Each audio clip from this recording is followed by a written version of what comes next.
All right, everyone, welcome to the Leadership Excellence Podcast with George Trachilis and Tom Lawless. I want to just share with you that every week, if you want to know what we're going to talk about, go to leadershipx.tv, our next amazing podcast topic. So it'll be there, our next amazing podcast topic. So, with that, Tom, why don't you start us off? All right. Well, welcome everybody. And today's topic is three inspiring ways to build commitment and keep people engaged. Commitment doesn't come from pressure, incentives, or forcing compliance. It comes from leadership that gives people purpose, connection, and a reason to care. People can go any place they want to work. And if you just tell them what to do, they'll do exactly what you tell them to do. So, in this episode, we're going to break down the three inspiring practices that help leaders create the kind of culture where people want to show up and give their best. And the three inspiring ways to build commitment and keep people engaged. One, share a clear and meaningful vision. Two, connect daily work to the bigger picture. And three, lead with consistency and care. All right, Tom, that was great. All right, I'm going to cover what each of those means, and then I'm going to ask you for an example, Tom, because this is going to be really Sure. good. All right, share a clear and meaningful picture. So people are motivated when they understand why their work matters. A clear vision gives direction and purpose. It shows everyone what you're trying to achieve together. So it reminds me of that story of somebody going down and walking in Italy to some big church, and then somebody's carving, marble or something for the church, and you go through three different individuals. They're all doing the same job, but they have a different story of why they're doing it. One is to get paid, right? One is to feed their family. Another one is to build one of the best coliseums in the world or something like that, some bigger picture. So explain how your team's work helps customers, the company, and the community. This is key. Doing it for others is key. Tell real stories that show the difference of how your work matters. And then keep the message simple. It has to be simple, repeatable, and you repeat it often enough so everyone remembers it. You got to have a story. It's amazing that stories are how we connect our work to our purpose and to the community as a whole. So when people understand the bigger goal, they put more pride and energy into their work. Tom, do you have an example of this? Yeah, and my examples today are going to be on the Army. And here's why. People think that the Army is or the military in general is authoritarian, right? You follow direction and you do what you're told. Well, that's you do what you're told within reason. I mean, when I say within reason, it has to be a lawful order. But um, But I'm going to give you an example of how in the military these types of, uh, um, giving the mean of, in this case, sharing the clear and meaningful vision works.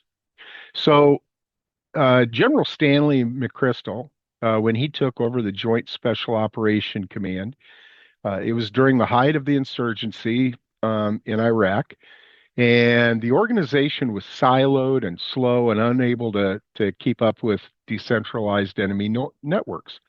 So what General McChrystal did was he came up with what he called his crystal clear vision.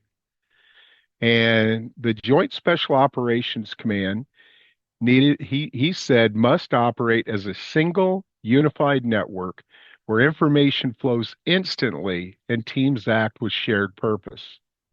He communicated this vision, and he had daily operations and intel briefs for open communication and shared consciousness. And every operator, analyst, pilot, and support team member understood their specific role and how it tied to defeating the threat. So a clear, meaningful vision becomes a force multiplier when every soldier understands why the mission matters and how they contribute to it. Now, you can relate that to the civilian side just as well, right? When people understand the why does my job matter? And how is my contribution going to help everything? Well, guess what? People want to contribute. They really do. Well, that's really good. Now, I think about a lot of companies whose communication is all about the company. And I got one example in particular, which I can't share the name, but they were a $500 million company when I was working with them. Their crystal clear vision was to be $1 billion company. So not good. So not good. You can't connect with that. It's not meaningful for any employee. Now, the employees were getting a bonus of 30% to 40% each year based on profits. Okay, but the statement was still not good because it was communicating in the wrong quadrant. It was communicating, and when I say quadrant, there's four aspects to purposes and goals. It was communicating with what the company wants. Today, companies should be communicating with what they do for others and society in a tangible way, and more importantly, what they do for others and society in an intangible way, how they feel about it. So that would be the area to communicate from. All right, number two is connect daily work to the bigger picture. Uh, so every task here, big or small, plays a part in reaching the larger goal. So help your team see how their daily efforts move from the whole organization forward. Okay, link your team goals to the company's main vision. There's so many tools that you can use to do that. I love the open window 64 chart, the best tool in the world. Lean It companies is. don't know how to use it. Lean companies who say they're lean are not using the best way to communicate to others. So figure it out. Find out why the open window 64 chart has gotten me going and gotten the juices going. But that's the way to link goals to the company main vision. Celebrate the small wins. Now you can use any system. I love my one small improvement system in the Harada app. I mean, you make a small improvement, you talk a little bit about here's what the problem is.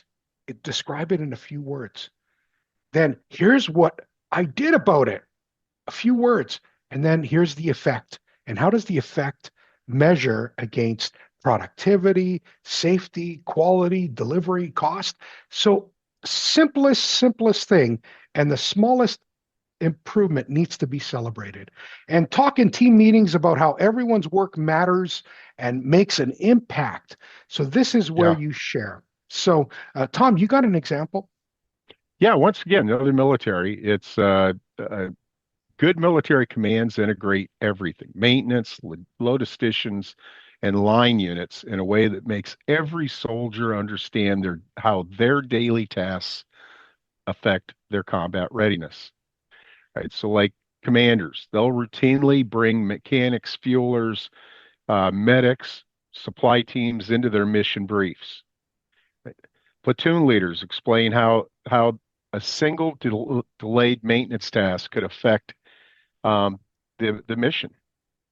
Right? When I was in Iraq, it's like some people think that like when you're if I have a truck go down, for instance, that I have other trucks. Well, guess what? I have a finite amount of trucks in that theater. I can't just say abracadabra, I have another one. So we have to maintain those. And everybody has to know that how important that is, that if that piece of equipment goes down, that's one less truck to move uh, supplies into the area of operations. That means it could be no food, no water, no ammo, no medical supplies. It could mean a lot of different things that we had for each truck, right? That we may not have. Um, and then leaders, like leaders walk, let's for instance say the motor pool, our mechanical area. Um, it's their vision of the Gemba, right? Mhm. So they walk those areas to show the soldiers how their work ties into the overall operations. People who engage deeply when they see that even small tasks have large consequences for the team, the mission, and those that serve beside them. Yeah, that's really good. I really like what you said. There was especially around the leadership and leaders and what they do. There's a statement that I always ask, or a question that I always ask, which is, how do you guarantee a project is going to get done? What's the number one factor when you look at a project that you know it's going to get done? And the answer is leadership. Who's in charge? That's the number one factor, believe it or not. I don't care about Gantt charts or anything else. It's Yeah, because they've already developed the routines and habits. They demonstrate what ideal looks like, and they go to it. And they've developed that. That's why success is there. All right, which means now we get to the next step. Lead with consistency and care. If you've got habits, you know, people follow leaders they can trust, which means they're consistent. That trust grows when you act with consistency and show genuine care. Interesting balance between consistency and showing genuine care. I know when I did my assessment in the Harada, it was care was my worst. This is going back 13 years. I really didn't care that much. I was pretty consistent. So do what you say you'll do and live the values you teach. Write down your values, figure what they are, and live those. I mean, that's how you gain leadership and sponsorship and community. Be honest when things get tough. People respect transparency. Tom, I know when I'm open, honest, transparent, I collect so many followers. I mean, from the standpoint of being a leader in a company. Now, this one is a challenge. Stay calm and steady so your team feels supported, even in change. With stop calm and steadiness, they feel that their whole level, anxiety level, agitation level comes right down because they're following your lead. This is like they a trust. huge, yeah, this is a huge thing to remember. Now, also remember that you're a different person when you're anxious and angry. You're a different person. You react differently than when you're calm and steady. So when your team knows you're reliable and honest, they will stay loyal, positive, and motivated. Tom, what do you got for me as an example? Well, yeah, no, before the example, don't just care when things are bad. Care all the time. That's why people are going to follow you anywhere, right? And in the military, it happens that way too. Face it. Uh, uh, uh, let's look at a commander, right? A commander might conduct battlefield circulation, which is like checking on their people, checking on their platoons, not checking up on them, but checking them. I think I mentioned this before that um, or checking on them. Sorry. So I was in a, meeting. I had a great colonel that as one of my mentors, and he had his battalion commanders in a meeting, and he asked him. He said, "Have you went down and touched your equipment yet today?" And this meeting is at like 0530, right? 0530 06. So these battalion commanders probably just got up because they were doing their briefings until late Yeah, or that's what early you in the do at morning, however 5:30. you. You Yeah. get up at 5:30. So these guys, he said, "Have you went down and touched your equipment today?" And they looked at each other and looked at him and said, "No." Do you know specialist such and such? No. He goes, "Well, isn't it something that me and the sergeant major went down today and visited them, and we know some of these people, and they're in your units, and you don't even know them?" And he goes, I would hope that by tomorrow morning's briefing, you will have met a lot of your troops. And they did. Yeah, yeah. Uh, That reminds me of this is not a suggestion. yeah, yeah, yeah. So, and you protect your soldiers from, and not just soldiers, you protect your workers, your employees from unnecessary nonsense, right? We all run into that as leaders. We protect our people, right? That's our job is to protect them. And we also hold high standards, but it's like my kids. I'll talk to my kids. You don't talk to them. You just tell me and I'll take care of it, right? But don't you go down and talk to them like that. You communicate honestly and regularly, even when the news isn't good. And here's the big thing, and I mentioned this before. You know your people's families, their struggles, their goals, and their strengths. If you don't know your people, if you do not know your people, you're not leading them, right? I the way we look at it, it's not just a book, it's not just a catchphrase. Uh, we really do in the military. w- Leaders eat last, and Yeah. it's such a habit that I mean, I've been retired for 20 years.